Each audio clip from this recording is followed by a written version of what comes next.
এক সময়কার কথা। এক ঘন অরণ্যে বাস করত এক ভয়ঙ্কর বাঘ। জঙ্গলের সব পশু তাকে খুব ভয় পেত। বাঘ প্রতিদিন এক একটা প্রাণী ধরে খেয়ে ফেলত।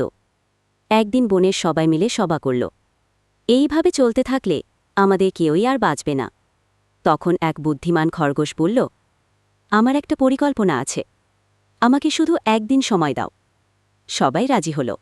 পরদিন সকালে খরগোশ ধীরে ধীরে হাঁটতে হাঁটতে বাঘের কাছে গেল। বাঘ চিৎকার করে উঠল, তুই এত দেরি করে এলি কেন? আজ তোকে খাবই।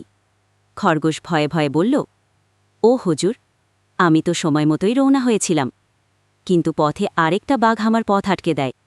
সে বলল, এই জঙ্গলের রাজা সে। বাঘ গর্জন করে উঠল, কি, আমার জঙ্গলে আরেকটা বাঘ? আমাকে নিয়ে চল, দেখিয়ে দে কোথায় থাকে। খরগোশ চালাকি করে বাঘকে একটা কুয়োর পাশে নিয়ে গেল। বলল, ও বাঘটা কুয়োর ভিতরে থাকে, আপনি নিজেই দেখুন।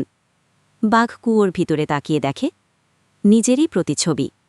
সে ভাবল, সত্যি আরেকটা বাঘ। সে গর্জন করল, কুয়োর ভিতরের প্রতিচ্ছবিও গর্জন করল। রেগে গিয়ে সে ঝাঁপ দিল কুয়োর ভেতরে, আর গেল ডোবে। সবাই খুশি। খরগোশ ফিরে এলো, সবাই তাকে বরণ করে নিল। তার